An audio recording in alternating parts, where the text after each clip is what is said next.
o entrevistado, né? Perguntas interessantes, estuda a fundo a vida do entrevistado, né? Faz perguntas curiosas sem deixar o seu interlocutor constrangido. Vamos entender então o que está por trás da boa comunicação. Quem de vocês aqui gosta da sua voz, aprecia a sua voz? Aham, só nós três aqui, é? Os demais que não levantaram não gostam da voz? Coragem, quem gosta da voz? Bem alta. Aham, parabéns. Cíntia, eu não gosto da minha voz porque quando eu a ouço numa gravação acho terrível. É isso? Na secretária eletrônica eu acho horrível a minha voz. Gente, a partir de hoje nós não vamos gostar da nossa voz, nós vamos amar a nossa voz, cuidar da nossa voz. Cuidado para não tomar muito gelado, não é? Afetar a voz. Comer maçã ajuda, leitura em voz alta ajuda. Então vamos entender o que está por trás da comunicação. A voz, já termina o comunicador por ali. Se você não desenha as palavras na boca, se você tem preguiça de pronunciar Is intermediários, R's e S's finais, se você não tem acabamento técnico nas palavras, se você não faz a conjugação correta dos verbos, você já fica com uma comunicação empobrecida, enfeiada. Vocês já notaram? Tem pessoas que dizem, as coisas andam muito difícil ultimamente. Não, mas também, né, com vocabulário desse, as coisas. O que mais? Tu queres, tu faz, umas coisas assim. R's finais, Is intermediários. Madeira, janeiro, terceiro, em vez de dizer madeira, janeiro, terceiro. Cíntia, mas eu não quero chegar em casa hoje falando certinho demais. Senão o pessoal de casa vai pensar, meu Deus, o que aconteceu contigo? Né? Pessoal, não tenham vergonha de falar corretamente. Isso dá credibilidade, demonstra que você tem boa formação, que você lê, que você pesquisa, que você é uma pessoa diferenciada, que você... se eu estou diante de um vendedor e o vendedor começa a cometer erros gramaticais muito simples, muito visados, como, por exemplo, para mim fazer... Coloco o mim antes do verbo infinitivo, em vez de dizer para eu fazer. Ou se a pessoa diz, há 5 anos atrás, eu fico pensando, porque 2 vezes passado. Há 5 anos, já significa que é passado. Subir para cima, descer para baixo, entrar para dentro. Como é que a gente diz em casa? Entra para dentro, entra. Já fala errado. Isso perde a credibilidade. É verdade isso? Ou vocês não se importam com esse tipo de coisa? A gente já começa a colocar as palavras do vendedor em xeque, né? Será que tem boa formação? Será que esse cara não vai me enganar? E o advogado, que tem um vocabulário pobre, não é? Logo o advogado, que tem que ter uma riqueza vocabular. Não é falar palavras bonitas, não, mas é ter uma paleta de muitas cores para pintar o quadro na mente das pessoas. Vocês já notaram que a gente não se comunica por meio de palavras, e sim por meio de imagens mentais? Eu digo para vocês que o peixe que eu pesquei no final de semana passado era desse tamanho, e é como se vocês visualizassem o peixe. É verdade isso? Então eu tenho que criar imagens mentais na cabeça das pessoas. Alguém aqui julga que fala rápido demais? Cíntia, eu falo rápido demais. Vanessa acha que fala rápido demais? Ora, nós amamos quem fala rápido demais aqui no Sul, já notaram, né? Tem pessoas que falam tão devagar que dá vontade de puxar a palavra da boca dessas pessoas. Então, para quem fala rápido demais, uma dica importante: trabalhe a dicção, pronuncie bem as palavras. Porque agora eu estou falando rápido aqui com vocês, para não cansá-los. Por que vocês estão me entendendo sem qualquer problema?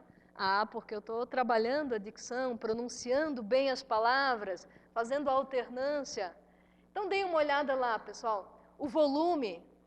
Tem pessoas que falam tão baixinho, né? Baixa. Depois de 2 minutos a gente já está naquela energia assim do... Já aconteceu com vocês? Domingo de manhã. Você já chegou da balada tarde, não é? Você está na missa. Aí o padre, né, com aquele tom de voz linear, monocórdio, aquela voz bate na cabeça da gente, tim, tim, tim, e vai dando aquela energia do sono, Aham, dá na hora da sineta você dá aquela acordada, não é? Por quê? Porque a pessoa não tem alternância. Vai ganhar um brinde, quem me disser por quanto tempo nós conseguimos prestar atenção numa pessoa aqui na frente. Prestar, mesmo o assunto sendo absolutamente interessante, agradável, oportuno, nós queremos aprender a respeito disso, por quantos minutos nós conseguimos prestar atenção? Quanto? 3? Não? Não? Ih, já chutaram demais. Depende do palestrante. Gente, especialistas dizem que 6 minutos depois, nós caímos no foco de atenção viciado. O que é isso? Eu estou falando aqui na frente e vocês fazem assim para mim, ó. Mas eu sei, né, que é só um corpo presente, o espírito já está em casa fazendo as coisas, ó, faz tempo. Aham, sabedora disso, que eu já vi alguns de vocês com o olhinho piscando, o que eu faço? Pessoal, por gentileza, fiquem de pé, isso e mais aquilo, e digam para mim isso, e falem para o colega aquilo, e não sei o quê. Ah, passa a hora e vocês nem observam. Por quê? Estratégia. 6 minutos nós caímos no foco de atenção viciado. Agora você sabe por que né, na sala de aula, aquele professor, né, que não para de falar, você tem que dar um jeito de, ó. Por quê? Porque ninguém aguenta 45 minutos ouvindo uma pessoa paradinha ali, blá, blá, blá, blá, blá. Nós somos vencidos pelo cansaço, pela fome, pela distração, pela conta da farmácia que tem que pagar, pela aquela ligação que era para ter vindo durante a semana, o cara não ligou, miserável. Você está pensando, e aí a pessoa está lá falando e não funciona. Então, nós vamos trabalhar isso aqui, ó, durante o nosso curso de hoje, volume, velocidade. Olha que palavra bonita, essa palavra grega, ênfase. O que é ênfase? Olha que chique. Nós precisamos dar ênfase na nossa apresentação. O que é isso? Isso. Um destaque, não é? Colocar energia nas palavras. Alternância. Ora mais alto. Por acaso vocês já tiveram um palestrante, um professor que tinha aquela voz de trovão, que dizia sempre, não é? Einstein dizia, a informação é muito mais importante que... Aí você, meu Deus, quando é que acaba esse negócio? Onde é que... Você não aguenta também. Então tem que fazer alternância. O timbre. Cíntia, eu tenho voz, né, a voz meio fina, não tenho uma voz robusta. Leitura em voz alta, nós vamos treinar. O que mais? Cantar ajuda também. Trava-línguas, colocar obstáculo entre os dentes, tudo isso ajuda a ter uma voz melhor. Olha que interessante, pessoal, para nós finalizarmos essa etapa. A palavra representa só 7%. 7%? É. Quantos por cento da sua comida é sal? Quantos por cento da sua comida é pimenta? Mas se tiver um pouquinho a mais, um pouquinho a menos, a gente já empurra o prato de lado. Assim é a palavra. Ela é importante, mas representa só 7%. Não adianta eu chegar segunda-feira na minha empresa e dizer para o pessoal, bom dia, bom dia, bom dia, bom dia, bom dia. Ah, melhor que nem dissesse nada. E na tribuna? A partir de agora vocês vão ver tudo de errado que as pessoas fazem por aí, né? Na tribuna, a pessoa diz assim, senhoras e senhores, boa noite, vamos dar início. Nossa, alguém falou alguma coisa aqui? Então, nós precisamos colocar ênfase. Senhoras, senhores, muito boa noite. Ah, é uma espécie de abraço que você dá nas pessoas. Bom dia, como vai? Tudo bem? Você fala com ênfase, com energia, olhos nos olhos. O que mais? A maneira como nós dizemos é importante. Ah, nós sabemos, né, em casa, lembram quando nós éramos crianças, quando pai e mãe chamavam pelo nome todo, alguma arte a gente tinha aprontado, né? Só pelo tom de voz a gente já percebia. Então, a maneira como nós falamos é fundamental. E, por último, a linguagem corporal. O que o seu corpo diz, hein? Pessoal, olha que fantástico que eu vou dizer agora. Prestem atenção. Não existe a não comunicação.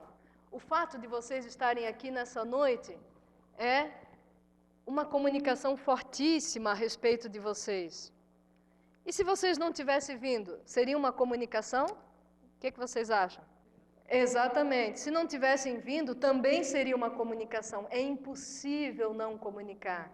Se você não falar absolutamente nada, que neste recinto você está se comunicando. E curiosamente, é quando nós achamos que nós não estamos nos comunicando, é que podemos estar passando a nossa mais forte mensagem. É verdade isso? Sem conhecer muito alguns de vocês, eu já poderia fazer um relatório aqui, mais ou menos das características de vocês, personalidade. Como assim, Cíntia? Sim, só pela textura do rosto, o brilho dos olhos, a maneira como olham para mim, a maneira como se vestem, mais casual ou mais formal, né? Várias coisas comunicam a respeito de nós. O que você acha daquele vendedor que chega na nossa porta com gotas de suor na testa e no nariz, querendo lhe vender um produto? Você olha assim, tá, Cíntia, qual é o problema? Não passa uma boa imagem.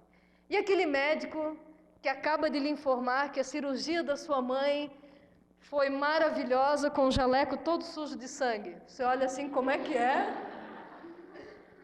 Não passa credibilidade. Como é que é a postura de um réu diante do jurado? Alunos de direito, como é que é? Né? Coitados de mim, né? Estão me acusando.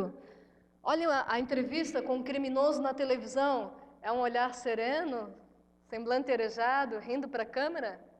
Não, né? Cara feia, semblante fechado, circunspecto, acabrunhado, semblante, né? A postura fechada.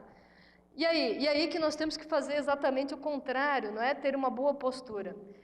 Vou pedir para vocês pronunciarem as palavras da maneira mais inteira possível. Vamos ver como é que está a nossa dicção. Soltem os braços, soltem os ombros.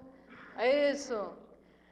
Vamos lá. 1, 2, 3. Quem com ferro fere... com ferro será ferido. Foge do fronte a fronte com o comprador. O ferreiro fez ferro, furtado, seu filho Frederico fez água. Na fornalha flamejante, funde o fogo na terra misturada com areia fina. Enquanto o rato comia a roupa de Renato Rodrigues. Afinal, ofegante e farto de fazer força, o filho do fanfarrão forja ferraduras e ferramentas. Ah, dá prazer de ouvir quem pronuncia bem as palavras. Como assim prazer? Claro, um prazer que se justifica pelo pouco grau de esforço que eu preciso despender para entender a pessoa. Já notaram ao telefone? A pessoa fala assim, meio para dentro, como é que é? Fulano repete, aí gasta tempo de novo. Gente, não tenham preguiça, a partir de hoje nós vamos desenhar bem as palavras. Is intermediários, R's e S's finais. Antes de nós sentarmos, tem mais um exercício aqui para nós trabalharmos ênfase, alternância. Nas palavras negritadas e sublinhadas, nós vamos colocar um pouquinho mais de energia para ver como muda o sentido da frase de acordo com a ênfase. Vamos lá. Os livros chegaram de navio antes da inauguração da Bienal. ênfase aqui para os livros. E agora? Os livros chegaram de navio antes da inauguração da Bienal. Finalmente chegaram. E agora? Os livros chegaram de navio antes da inauguração da Bienal. Não foi nem de trem, nem de avião, foi de navio. E agora? Os livros chegaram de navio antes da inauguração da Bienal. Isso, da inauguração. E finalmente? Os livros chegaram de navio antes da inauguração da Bienal. Perfeito, a maior festa livreira, podem sentar, do país, da Bienal. Coloquem ênfase, energia em determinadas palavras. Interessante, pessoal, tem uma frase que dá para dizer, várias frases, mas essa frase que eu trouxe como exemplo, dá para dizer de 5 formas diferentes, 5 sentidos diferentes. Querem ver? A frase é, eu não disse que ele roubou o dinheiro. Eu não disse que ele roubou o dinheiro.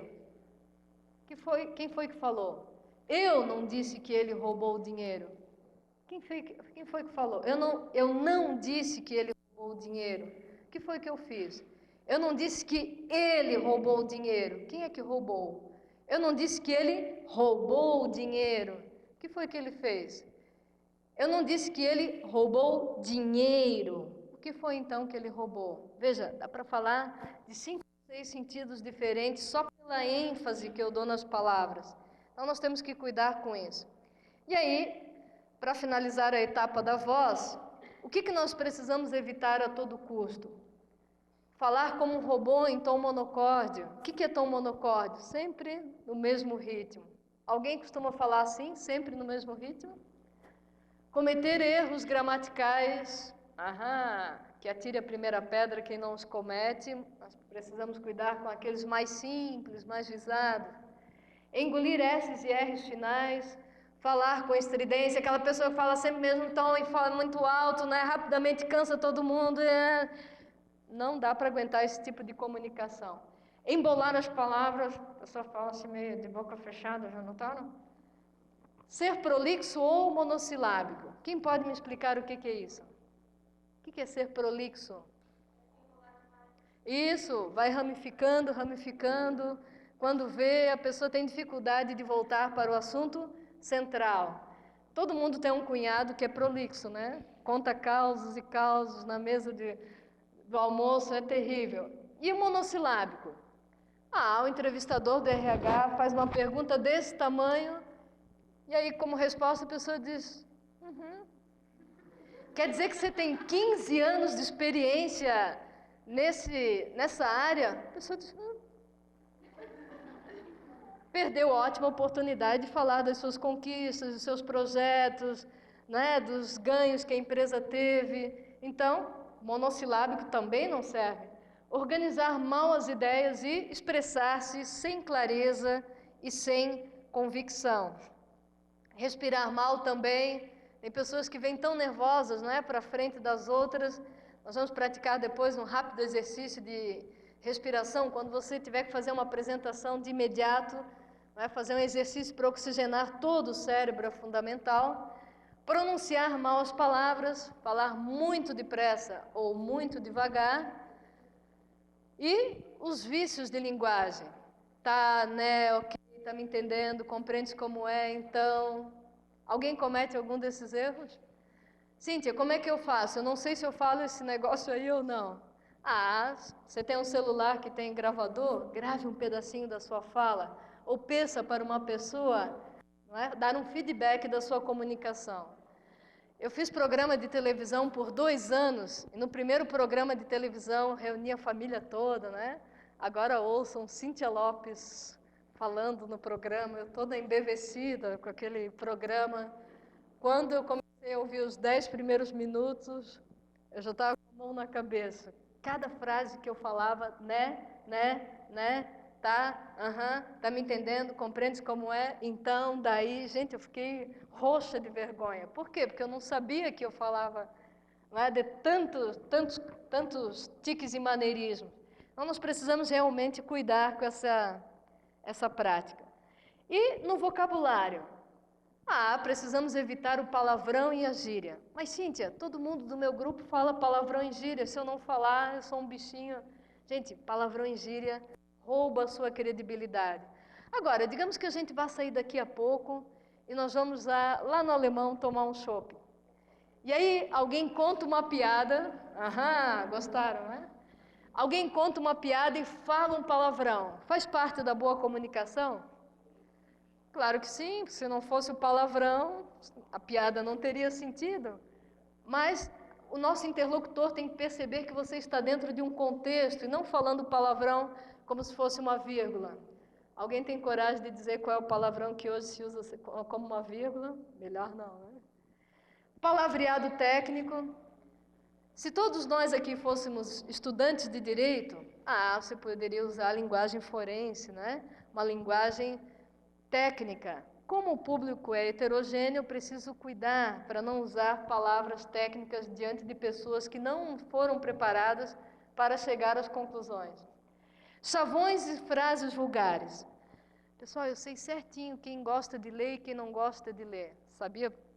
Como assim, Cíntia? Bola de cristal? Não.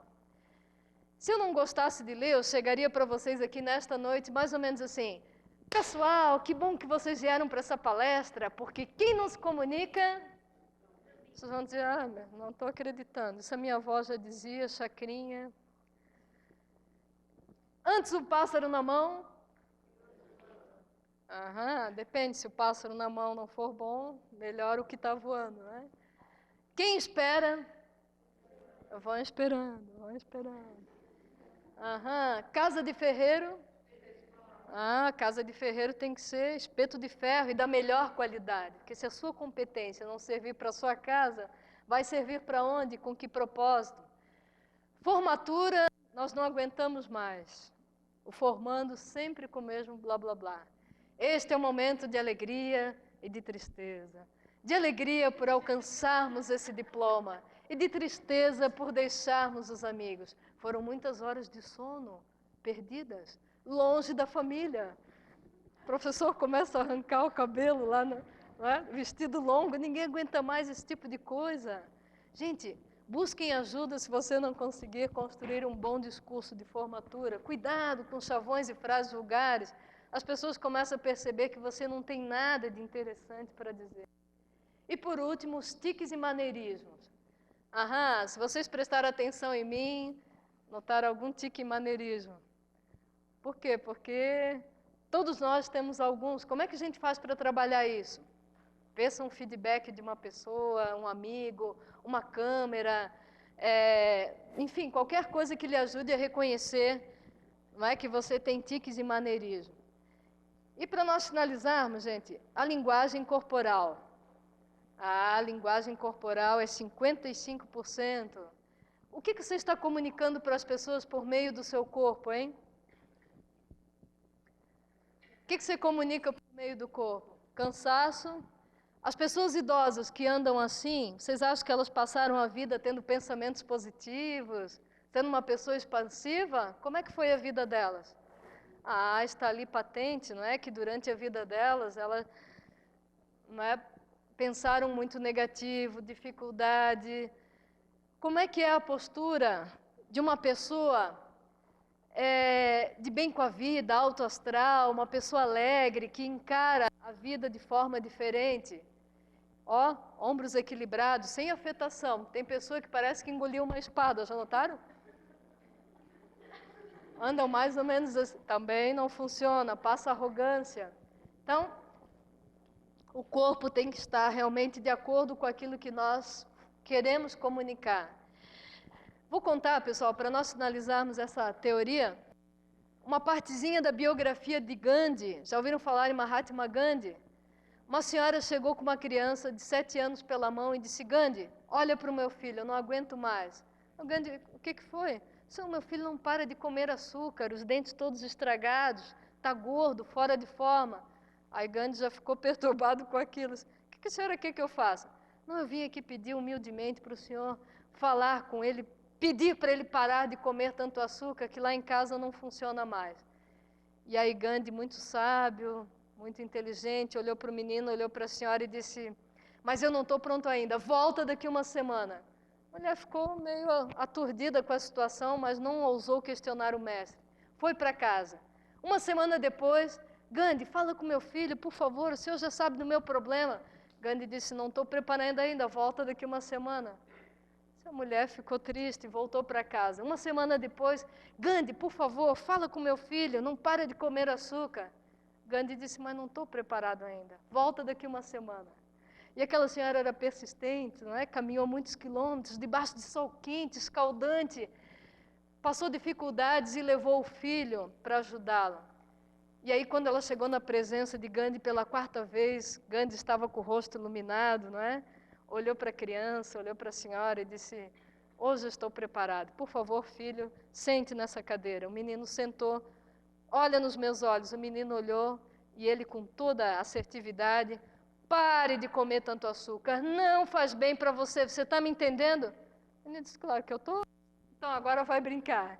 E o menino saiu saltitante de porta fora, e aquela senhora ficou feliz no começo e depois não aguentou, né? Disse: mas Gandhi, Bata, o guru, eu andei tantos quilômetros debaixo de sol quente para o senhor dizer só isso para o meu filho? Por que o senhor já não disse lá na primeira semana?